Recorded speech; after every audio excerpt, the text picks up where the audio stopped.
Praise లాడండి. వాక్యంలోకి వెళ్లే ముందు ప్రార్థించుకుందాం. స్థుతులపైన శ్రేణువైన దేవ, నీకు స్తోత్రాలు, నీకు వందనాలు నాయన. గడిచిన కాలం అంతా మమ్మల్ని కాచి కాపాడి సజీవ రెక్కలలో ఉంచినందుకు నీకు స్తోత్రాలు, నీకు వందనాలు నాయన. ఆయన ప్రభా, వినటి ద్వారా విశ్వాసం కలుగుంటకు సహాయం చే ప్రభా. మారు మనసు దయచే ప్రభా. ప్రభా, అనేకమైన ఆత్మలను ప్రభు రక్షించుకునే భాగ్యంలో దయచే ప్రభా. విరిగి నలిగిన హృదయమును దయచే ప్రభా. ప్రతి ఒక్కరూ నాయన ప్రభు మారు మనసు పొంది నీ వాక్యంను అనుసరించే ధన్యతను దయచే ప్రభా. ఎన్నో సంవత్సరములు గడుచుచున్నవి, ఎన్నో దినములు గడుచుచున్నవి, కానీ ప్రభా మారు మనసు లేని జీవితం పొందుచున్నారు ప్రభా. ప్రతి ఒక్కరికి మారు మనసు దయచేయమని, చూచుచున్న వరకు వినుచున్న వరకు రక్షణ భాగ్యం దయచేయమని అడుగుచున్నాను తండ్రి, ఆమేన్. లూకా సువార్త 1వ అధ్యాయము 13 నుంచి ఇలాగ వ్రాయబడి ఉన్నాయి. అప్పుడు ఆయన దూత అతనితో, జకర్యా, భయపడకుము, నీ ప్రార్థన వినబడినది. నీ భార్య అయిన ఎలిజబెత్తు నీకు కుమారుని కనును, అతనికి యోహాను అను పేరు పెట్టదు. జకర్యా ఎలాంటి వాడని? బహువృద్ధుడు. ఎలిజబెత్తుకు పిల్లలు లేరు. పిల్లలు లేక ఆమె ఎంతో ప్రార్థన చేయుచున్నది.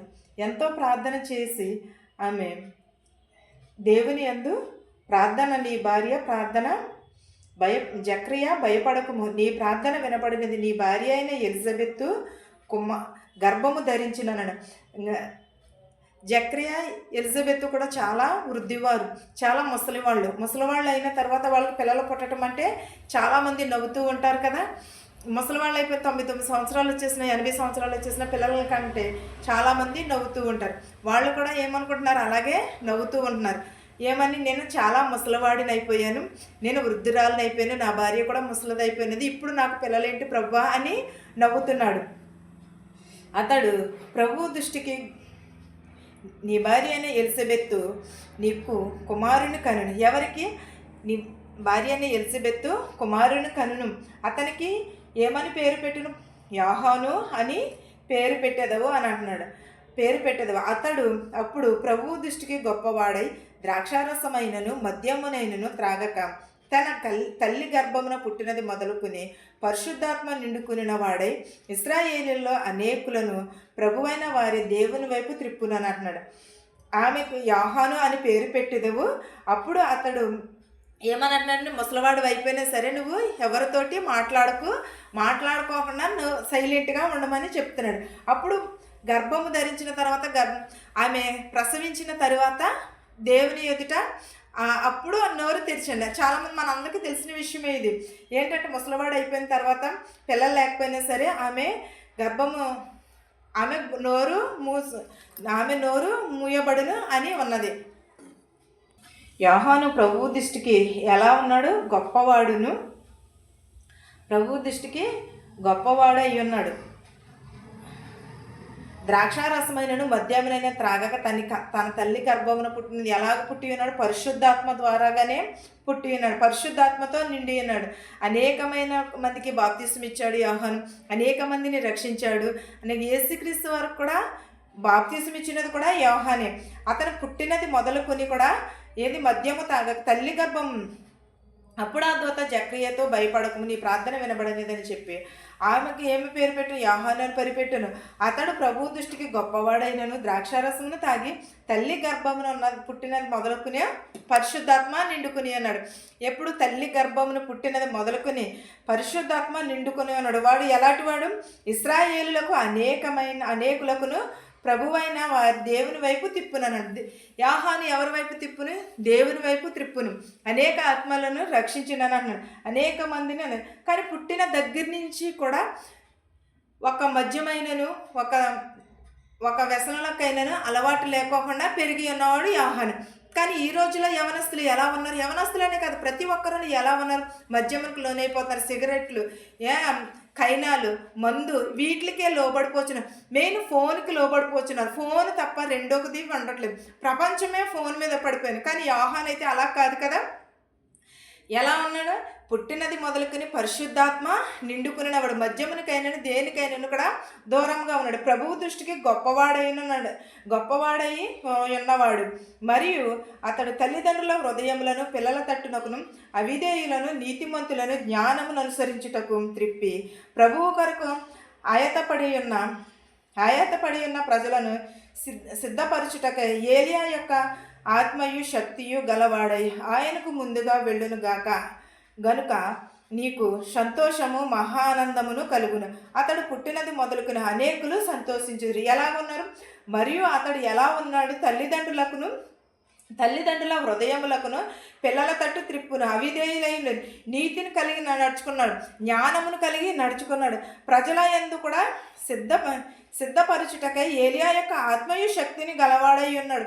ఆయన పుట్టినది మొదలుకొని సంతోషమును ఆనందమును కలిగి ఉన్నది. తల్లిదండ్రులకి చాలా సంతోషం వస్తుంది. ఎప్పుడంటే పుట్టినది కాకుండా వారి ప్రయోజకులు అయినప్పుడు చాలా సంతోషం వస్తుంది. వాళ్ళ భవిష్యత్తు బాగున్నప్పుడు, వాళ్ళకి మనము సరైనవి వారికి దయచేసినప్పుడు అప్పుడు మనకి చాలా తల్లిదండ్రులకి సంతోషంగా ఉంటుంది, వాళ్ళు కూడా సంతోషంగా ఉంటారు. ఒకవేళ మన పిల్లల భవిష్యత్తు బాగోకపోయినా, మన పిల్లలకి ఏదైనా జ్వరం వస్తేనే మనము తట్టుకోలేము. అలాంటిది యోహాను పుట్టినది మొదలుకొని పెద్దవాడయ్యేంత వరకు కూడా సంతోషము, మహాసంతోషము కలిగి ఉన్నది. మన పిల్లల్ని పెంచినప్పుడు మనం భయభక్తులుగా పెంచుతుంటే వాళ్ళు దాని నుండి తొలగిపోరు. బాలుడు నడవస్తున్న వారికి నేర్పితే దాని నుంచి తొలగిపోరు. యేసుక్రీస్తు వారు కూడా ఎలా పెరిగి ఉన్నారు? పెద్దల యందును గురువుల యందును విధేయత కలిగి జ్ఞానమును కలిగి నడుచుకున్నాడు. యోహాను కూడా ఒక త్రాగుడు జోలికి కానీ, ఎవరి జోలికి కానీ, దేని జోలికి కనుక వెళ్ళకుండా తల్లిదండ్రుల యందే లోబడి బ్రతికి ఉన్నారు. ఈ రోజుల్లో పిల్లలు ఎలా ఉన్నారండి? ఎవరి ఇష్టానుసారంగా వాళ్ళే, ఎవరి బ్రతుకులు వాళ్ళవే, తల్లిదండ్రులకి లోబడి లేరు. పిల్లలారా మీ తల్లిదండ్రులకు లోబడి ఉండండి అని అంటున్నాడు దేవుడు. కానీ పిల్లలైతే ఏం చేస్తున్నారు? వాళ్ళ ఇష్టానుసారంగానే ఉంటున్నారు. అలా కాకుండా మనం పెంచే పెంపకం తేడా ఏమో అని అనుకుంటాం, కానీ పెంచే పెంపకం కూడా తేడా కాదు. ఎందుకంటే మనం వాళ్ళ భవిష్యత్తు బాగోవాలని మంచి చెప్తూ ఉంటాము, వాళ్ళ నడవడిక బాగోవాలని మంచి చెప్తూ ఉంటాము. కానీ వాళ్ళు ఏం చేస్తున్నారంటే వారు రెక్కలు వచ్చేంత వరకు తల్లిదండ్రుల చేతిలో ఉన్నారు. రెక్కలు వచ్చిన తర్వాత మేము ఎగిరిపోతున్నామని పంజరంలో నుంచి ఎగిరిపోయి వారి ప్రాణాల మీదకి వాళ్ళే తెచ్చుకుంటున్నారు, వాళ్ళ నష్టాన్ని వాళ్ళే తెచ్చుకుంటున్నారు. ఎందుకంటే బళ్ళ మీద వెళ్తున్నారు, ర్యాష్గా వెళ్తున్నారు. అది వెళ్ళక నాన్న అంటే అది మనం చెప్తే తప్పు. నాన్న అది చేయకూడదురా, ఫోన్ అలా వాడకూడదురా అని చెప్తే అది తప్పు. మనం అలా చోటకు ఆ వాడి ఫ్రెండ్షిప్కి వెళ్ళకో, వీళ్ళ ఫ్రెండ్షిప్కి వెళ్ళకంటే మనం చెడ్డవాళ్ళం. కానీ వాళ్ళు చేస్తున్నారు, నీకేం తెలీదు, నీకేం తెలుసు అని చెప్తున్నారు ఈ రోజుల్లో పిల్లలు. మన పిల్లలు మన ఎదురుకుండా మనం చేసింది మన పిల్లలకు నచ్చట్లేదు, వాళ్ళు చేసింది మనకి నచ్చట్లేదు. కానీ ఏంటంటే జనరేషన్ ప్రాబ్లం కాదు, వాళ్ళు వినకపోవడం ప్రాబ్లం. ఎందుకంటే మన అనుభవంతో చెప్తాము. మనం ఎన్నో కష్టాలను అనుభవించాం, నా బిడ్డలు అలా అనుభవించకూడదని ఎంతో కష్టం మనం అనుభవించిన అనుభవం అంతా కూడా వాళ్ళకి చెప్తాం. వాళ్ళు ఏంటి అనుకుంటారంటే వీళ్ళు అనుభవిస్తే మేము అలా కూడా అనుభవించుతామా, మాకు తెలీదా, మేము మీ రోజులు వేరు మా రోజులు వేరు అని అంటున్నారు. కానీ రోజులు అనేవి ఎప్పుడూ ఒకేలాగా ఉన్నాయి. అదే టైం వస్తుంది, అదే రోజు వస్తుంది, అదే క్యాలెండర్ మారుతుంది. కానీ మనుషులే మారిపోతున్నారు, క్షణంలోకి మారిపోతున్నారు. ఎలా మారిపోతున్నారు అనేది తెలియదు. ఎవరికి నచ్చినట్లుగా వాళ్ళకే విధానంగానే నాకు నచ్చినట్టుగా మారిపోతున్నారు. ఎవరికి నచ్చినట్టు వాళ్ళు మారిపోతున్నారు. కానీ కాలం మారిపోయింది, రోజులు మారిపోయినాయి అని అంటున్నారు. కానీ కాదు, రోజులు మారిన క్యాలెండర్ మారవచ్చేమో కానీ మన హృదయాలు మాత్రమే మారట్లేదు. ఎన్నో పండుగలు గడిచిపోతున్నాయి, ఎంతోమంది నశించిపోతున్నారు, ఎంతోమంది దేవుని యందు నిద్రించుతున్నారు. కానీ మన హృదయములు మాత్రము మారట్లేదు. కానీ పండుగలు గడిచిపోయినా ఏం గడిచిపోయినా మన హృదయం ఎప్పుడును కూడా దేవునికి అర్పించుకోవాలి. ఈ వాక్యమును మీకును మాకును మనందరికీ తోడయ్యుండును గాక. ఆమేన్. ప్రార్థించుకుందాం. సర్వోన్నతుడ, సర్వశక్తిమంతుడ, కృపామయడానికి స్తోత్రాలు, నీకు వందనాలు నాయన. విరిగి నలిగిన హృదయమును దయచే ప్రభా, వినిచున్న వారికి చూచుచున్న వారికి ప్రతి ఒక్కరికి మారు మనసు దయచే ప్రభా. అనేకమైన ప్రభా వారి రక్షణ పొందే భాగ్యం దయచేయమని అడుగుచున్న ప్రభా. మా శత్రువులు మిత్రువులు దీవించినాయన, ధనికులనేమి భేదాలనేమి దీవించినాయన ప్రభా. విరిగి నలిగిన హృదయంను దయచే ప్రభా. నన్ను ఎవరెవరైతే ఏ వాహనంలో అయితే నడుపుచున్నారు ప్రభా, వారందరినీ ప్రభా సురక్షితంగా వారి గృహాలకు చేర్చినారు ప్రభా. ఎవరెవరైతే ఏ ఉద్యోగం చేయించున్నారు ప్రభా, వారి ఉద్యోగంలో సఫలతను దయచే ప్రభా. ఎవరెవరైతే ప్రభా నాయన ప్రభా ఏ పనులు అయితే చేయించున్నారో వారి పనులను, చేతి పనులను దీవించిన ఆయన ప్రభా. నాయన ప్రభా నిన్ను రక్షించుకునే భాగ్యమును మాకు దయచేయమని అడుగుచున్నాం ప్రభా. నాయన ప్రభా నీ రక్షణ కలిగి మేము జీవించుటకు సహాయం చేయ ప్రభా. నీ అడుగు జాడలలో నడుచుకునేటకు సహాయం చేయమని అడుగుచున్నాను నాయన ప్రభా. ధనికులనేమి భేదాలనేమి దీవించమని అడుగుచున్నాం ప్రభా. వృద్ధాప్యంలో ఉన్నవారిని, నడు వయసులో ఉన్నవారిని, అంగవైకల్యం చెవిటి వారిని, మోగవారిని, కృంటి వారిని దీవించమని అడుగుచున్నాను ప్రభా. బాగు చేయమని అడుగుచున్నాను ప్రభా. వెధవరాల తరపున దీవించమని అడుగుచున్నాను ప్రభా. వెధవరాలని ప్రభా ఆశీర్వదించమని అడుగుచున్నాను నాయన ప్రభా. విరిగి నలిగిన హృదయమును దయచే ప్రభా. నాయన నీకు స్తోత్రాలు, నీకు వందనాలు నాయన ప్రభా. నాయన నీకు స్తోత్రం ప్రభా. ఆయన ఇతర దేశాలు పనిచేసుకుంటున్న వారికి శక్తిని బలంని దయచే ప్రభా, మెడికల్కి వెళ్తున్నారు, పీసీస్కి వెళ్తున్నారు ప్రభా, వారందరినీ ప్రభా స్వస్థత దయచేయమని అడుగుచున్నాను నాయన ప్రభా. వారందరికీ పని దొరుకుటకు సహాయం చేయమని అడుగుచున్నాను నాయన ప్రభా. ప్రతి ఒక్కరికి ప్రభా రక్షణ భాగ్యం దయచే ప్రభా. నేను యవనస్తులు త్రెట్టిల్లిపోకుండా సహాయం చేయి ప్రభా.